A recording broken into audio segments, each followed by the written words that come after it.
Big Sky Howdy, and welcome to another episode of World Bigfoot Radio, coming to you from the top of the continent over here in western Montana, where it's really snowy and cold and icky, and also from where it's way warmer over there on the East Coast in South Carolina. And we got an interesting guest with us tonight. Before we get to that, I'd like to remind everybody that this show is completely 100% viewer sponsored, and I can't keep bringing them to you if you don't want them. So if you do, show that you do. There's two ways you can do it, and and also a new one. The old way, of course, is you can send direct help to paypal.me/World Bigfoot Central.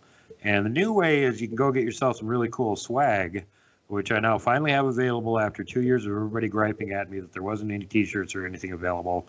Okay, they're available at teesprings.com/stores/World-Bigfoot-Central. And we have mugs, t-shirts, and hoodies available. And if you use the promo code HOLIDAY20, you get 20% off through Cyber Monday.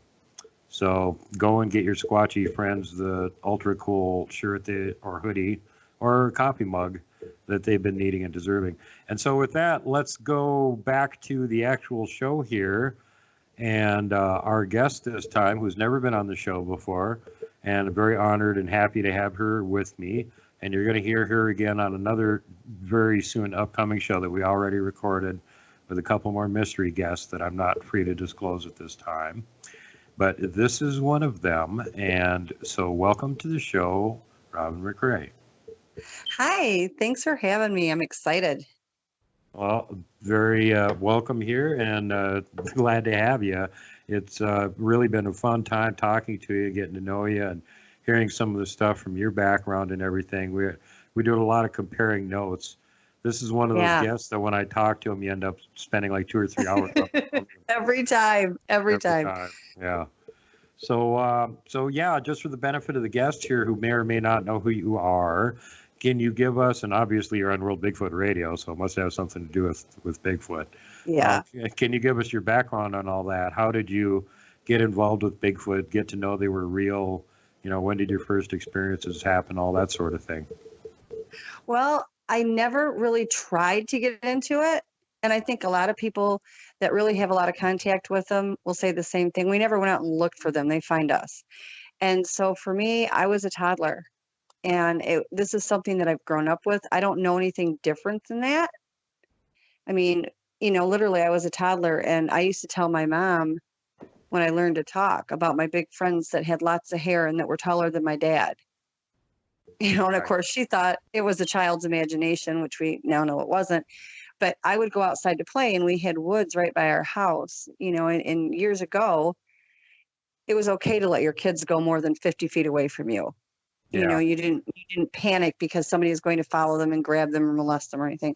And so we were right by the end. I lived in a subdivision. We were right at the very middle to the end of the street, and there was nothing but woods.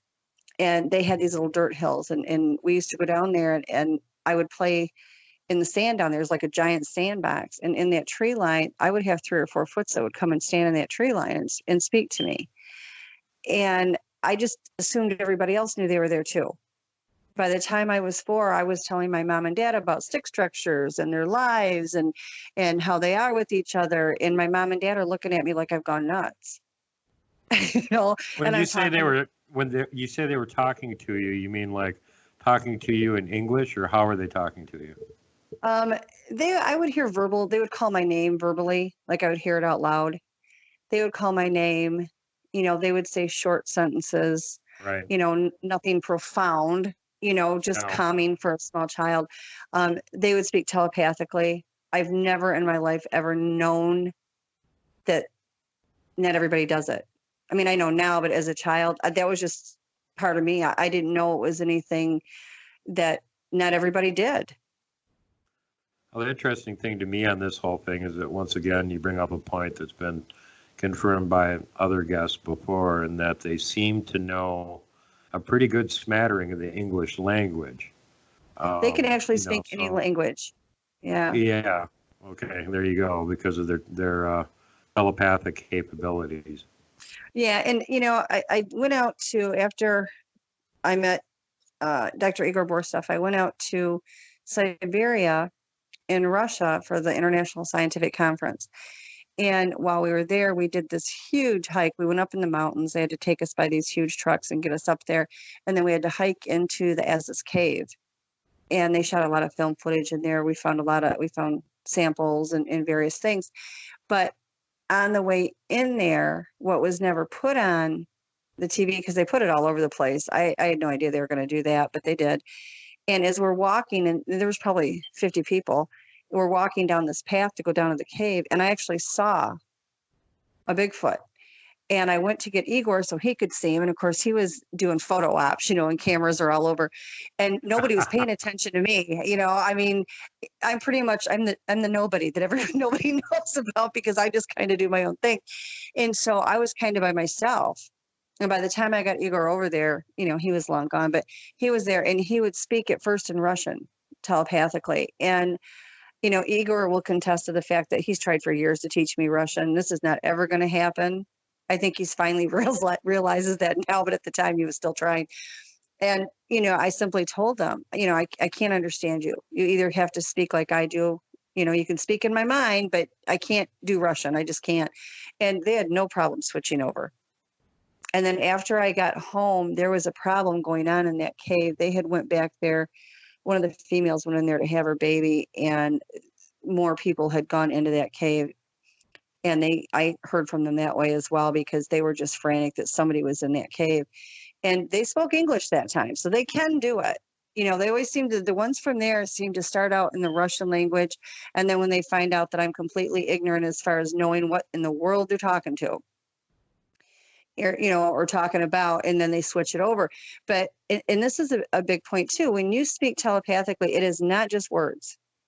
And I think a lot of people, not everybody, but a lot of people do get confused with that. It can be a picture in your mind. It can be a thought. It can be a feeling. It can be an emotion. It can go through your mind like a video. So, they not only, can they interchange the languages as they need for whatever region they're in, but they can get across when they give you a feeling of emotion that they project on you, which is a form of mind speak. It's like all of a sudden your brain just opens up and you know everything they're trying to tell you. And words don't have to be spoken. But some people get confused on that because they're waiting for this booming voice, to tell them. I mean, I've had them literally just spell out words in my head. Like if I'll ask them their name or whatever, I've given up trying to just figure out how they say a lot of this stuff. And I'm like, I need words, like show me, what you're saying, because their voices, they're very deep, they're very guttural. So yeah, there's many ways to do it. Yeah, everything they say sounds like a rumbling rock slide. You can't distinguish it. It is. We speak from, in our throat. There's this coming out of their chest, and in a different place. And it's different. Now, that being said, they've spoken to me as well without being telepathic. And it's hard. Igor was sitting here one day, and I got up and I walked in the dining room, and he's like, "Why were you outside the window talking to me this morning? I couldn't understand you." And I said, "I've been in bed sleeping." And he's like, no, weren't you outside the window? And my house is built like 5 foot off the ground with brick because, we have hurricanes through here. And I'm like, I'm telling you, it wasn't me. I never got out. Just now got out of bed. And that's what it was. We went out there and you could see where the grass was pushed down, where they'd been standing and sitting. And yeah, so he would hear them in the mornings. He said, if I would have known it was them, I would have looked out the window or something. And, but it didn't register, Poor Igor, he goes all over the world, and he's had so many opportunities where they've been around him, but they love the guy, but they love to pick on him. They like to play games with him.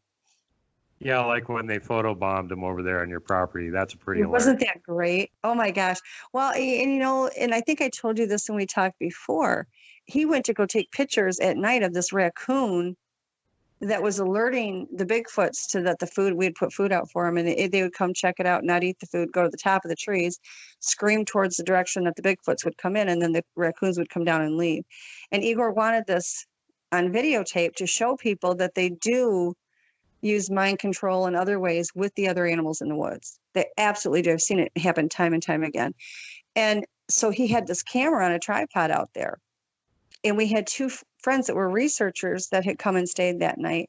And this was at like 1:30, 2 o'clock in the morning. I was like, guys, I've been out there all night, all day. This is what I do every day anyway. I'm going in the house. So I went to bed, and they were out there, and it was hysterical because the other two researchers that were there had chosen to stay up against the side of the house in the shadows. And Igor's out in the middle of the yard working this tripod with a camera to record these raccoons. And what he didn't know is a Bigfoot came up behind him and was like less than 10 feet behind him, crunched down, imitating every move he made.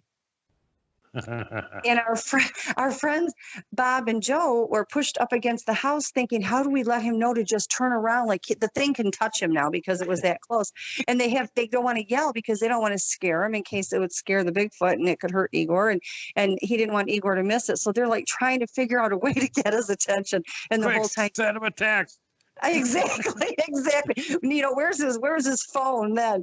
And so the whole time he's photographing these raccoons, there's a Bigfoot standing behind him. This is just the luck that this poor guy has, but like I said, they absolutely love him. They just like playing pranks on him. I mean, they always have. Anytime he's been at my house, and he's come to my house for years, but yeah, they're always pulling pranks on Igor when he's around. It's like a regular thing. Well, now, so this is your new house over there on the East Coast that you're talking about, but we want to try and get some more start at the beginning where it begins, and that's up in Michigan. Right. Yeah. I'm born and raised. We've had other guests from up there before, and I'm from northern Minnesota, which is kind of right next door to it. So, So tell us all about what happened up in Michigan. Well, I had always, everywhere I lived, it was very common, no matter where I end up living at, eventually you're going to see him. It just is the way it works. I'm used to it. So it's like when it happens, I'm not shocked anymore. But I think every time you see him, it's like the first time you see him all over again. You get excited. But no matter where I've ever lived, they're either mind speaking or they're showing up or both. And we moved to a certain area on the western side of the state out in the Manistee National Forest. And we had been there. When we looked at the property, I knew. I mean, you can feel them. They have that energy about them. And you pick it up. Whether you've seen them, whether there's activity, you pick it up. And so I knew they were around. And we had been there a week when my son came running in the house and said, Mom, there's this really, really tall guy out there, all dressed in black. And he just walked through our yard. And I said, what did he wear? Mom, I didn't see any clothes on him. He was black from head to toe. And I said, you mean like hair? Yeah, Mom, he was covered in hair from head to toe. So I was like, okay, well, here we go. And so I just kept my eyes out, and I just kind of put it out there in the universe. You guys are safe here. As long as you come in peace, you're welcome to stay, but you're going to be here in peace because my children are here. So we weren't there probably 3 weeks after that. And we had little signs, that they were around. And we had left for the day and came back, and a friend of the family's had asked at one point if he could deer hunt on the property. And we didn't know he was going out that day. And it was like a 10-acre parcel. And we pulled in the driveway, and this is a big guy. I mean, he's not tiny. And he came running out of those woods like his butt was on fire. And he says, why didn't you tell me you hired somebody in a white gorilla suit to walk around the woods and scare people? And I'm like, yeah, because we're independently wealthy. That's what we do in our free time. We have actors that randomly walk through the woods going, boo, That's how us fabulously rich jet setters get our jollies. We hire minions to run around the woods dressed like Bigfoot and scare you peasants. I was like, yeah, exactly. And I'm like, you are an idiot. So I said, well, we're going out in the woods. Well, now the kids want to go and everything else. And I'm like, oh, no, I know how this goes. Kids are going in the middle of this line formation that we're going to do, and I'm bringing up the rear because I want to know where my babies are at all times. I don't want anybody behind me. I want them in front of me. So as we're walking through the woods, in my mind, I'm hearing laughter. Deep gurgles and laughter, which they have a wicked sense of humor anyway. And the little acorns are getting thrown on my back, not hard, just very, very gently, like someone's just, lightly tossing them on you. And I'm thinking to myself, you guys, what are you doing? This is not the welcome to the neighborhood that I was hoping for. So after that, we saw different stick structures out there. And I don't know why I knew that stick structures exist. Like I said, by the time I was 4, I was pointing them out to my mom and dad. And so when the kids would go to school, I would just automatically head out there, and I walked in the same pattern every day. So they knew where I was going to be, so they could place themselves how they felt safe, because that was my main goal. And so I did. And every time I'd do another loop around the property, something would have been moved. And one day, finally, they took a tree and knocked it down and pulled it across the path. And as I approached to it again, I could hear laughter. Only this one I could hear with my ears. And I said, "Oh, you're very funny. And this is me ignoring you and walking around the tree." I just would walk around. And it just pretty much started a friendship. And so I immediately started putting food out for them.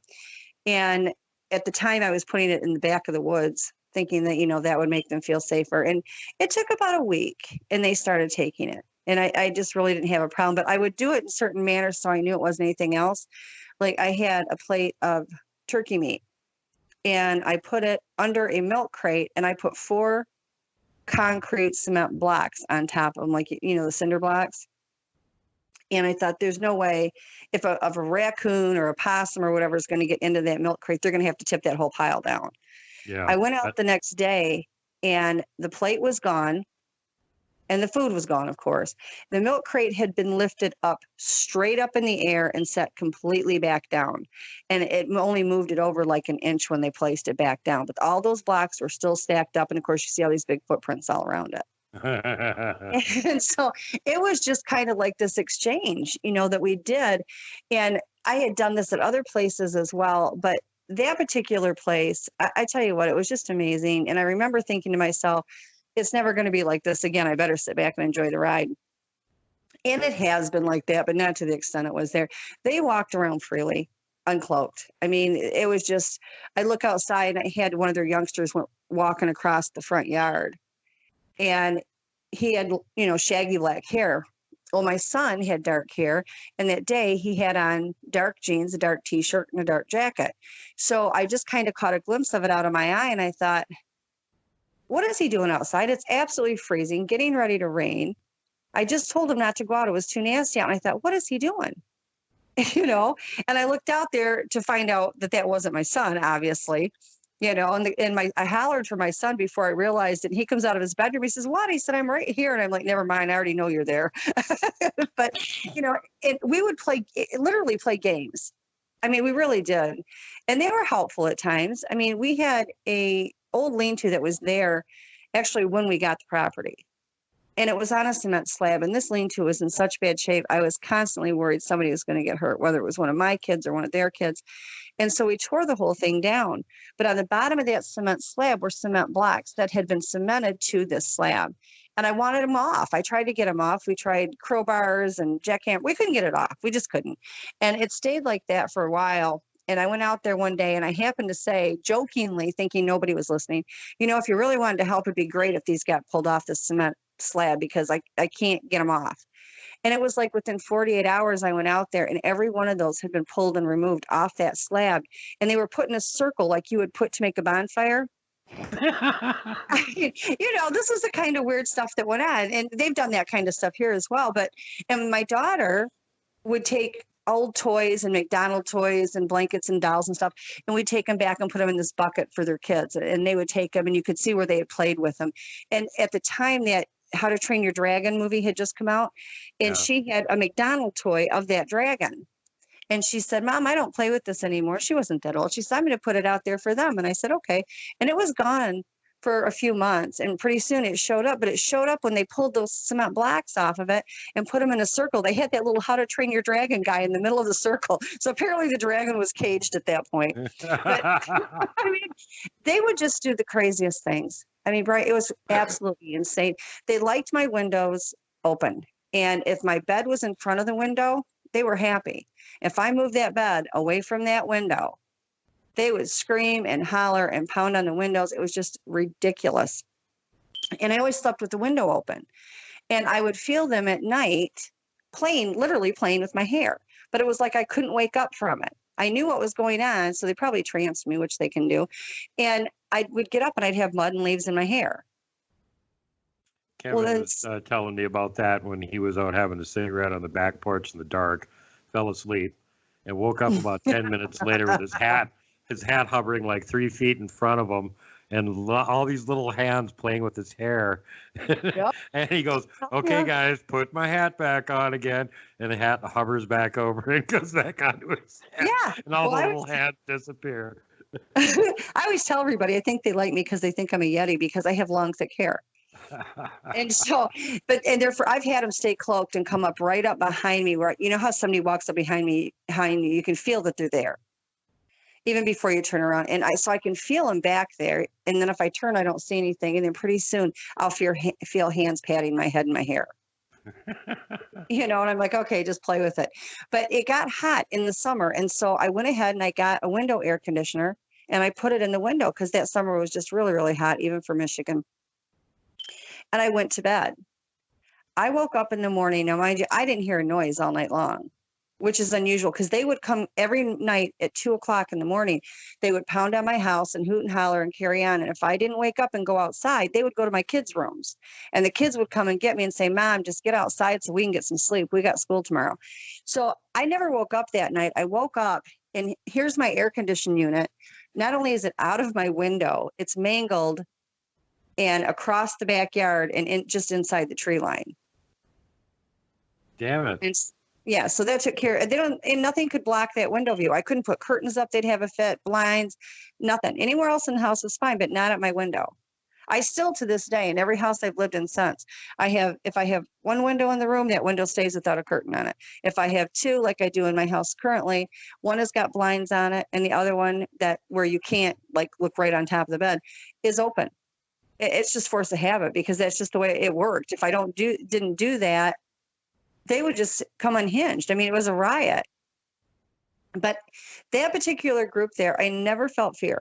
I never felt fear being out there. I've gone to areas that I've been called to where they've had highly aggressive ones that were trying to kill people. I mean, I know what it's like to be out in the woods with ones and be fearful. And I have a huge amount of respect for that. But that group there, I never felt that. The only time I ever even came close to it, I was out, it was about 11 o'clock at night and I was walking around out in the woods and I felt that. But then the one there's three of them that I was the closest to there. And one of them told me, they said, go in the house. And I said, what's the matter? And they said, it's not safe. We will take care of it. And so I went in the house and I heard them screaming and hollering or whatever. And whatever it was, they took care of it. The only other time we ever had a problem, I had two people that were with me at the time. And it was, late at night and they had come over. They wanted to go out in the woods with me at night. And we were outside and a male had come in that shouldn't have been there. And literally from one side of the woods to the other side of the woods, all you saw were rocks hurling. I mean, just flying. They told me to get in the house. So we all went in the house and all you saw were rocks getting thrown back and forth and they ran them off. So they were quite protective, but it was unbelievable there. There was really so much activity. And that's how I met Igor. I didn't know anybody. I didn't even know Facebook existed at that point. I had been doing this my whole life by myself. And other than a couple of close friends, nobody knew. I had, before I moved there, one night I was at home and I was by myself. I had 5 children at the time and I was home alone with them. And my husband was out of town. And I got this, and at that point, I didn't know how. I suspected it, but I never had it confirmed. They can put ideas for you to do certain things in your mind. And I just had this overwhelming urge to get out in the woods. And in order to get to the woods, you left my house, you crossed the street, you walked about a mile, and then there was woods for maybe 5-10 miles all the way down. And it was so overwhelming. It was like I had to do this. And this is 11:30, 12 o'clock at night. I called my girlfriend around the corner and I'm like, I need your oldest daughter over here to babysit these kids because I need to go. And she said, where are you going? I said, I'm going out in the woods, which she thought was nuts. And so her oldest daughter came over and so did her middle child. And the middle child stayed. And then the girl said, well, I'm coming with you. And another friend of mine had just happened to call and I told him what I was going to do. And he says, you're not going by yourself. So he came out and I'm like, I knew in my heart that they shouldn't be with me. I needed whatever I was supposed to do was by myself. We walked like 3 miles and ended up in the darkest, deepest woods I've ever seen. And we never made it. They didn't make it into the woods. They were watching some wildlife that was messing around. And I actually literally left them and took off on my own. And it was like, I knew where I was supposed to go and I'd never been there in my life. And I got to this wooded area that was so dense. I could not find a way to penetrate the woods to get in. I'd never seen anything like it. I have never seen it again. And I remember standing really, really close to it. And then the next thing I knew, I was standing inside. I have no memory of how I got in there. If I went through a portal, I don't know how I did it. I just know that I couldn't get through it. And the next thing you know, I'm standing on the inside. And it was like a tube that ran along the outside of this wooded area, like a deer run. And I thought, you know what, if these deer come running through here, I'm toast, because it was too thick. You couldn't even jump sideways to get into the bushes because there was just so much woods. And I followed this deer run, and I came up to a spot where I looked to my left, and about 4 feet off the ground was the biggest nest I have ever seen in my life. Like, if you have a 2-car garage, it was still a little bit bigger than that. Oh, and God. I mean, it was massive. I've never in my life have I seen anything like this. I've seen similar things, but not like this. And it was 4 feet off the ground, and the bottom of it was all made of branches and leaves and brush. I mean, it was there. You weren't going to get wet. You know, I mean, it was off the ground, and it was solid. And then the top of it was all trees that were woven over in like an art. It reminded me when we were the kids of those Easter eggs where you would look in and you'd see a picture in it. Yeah.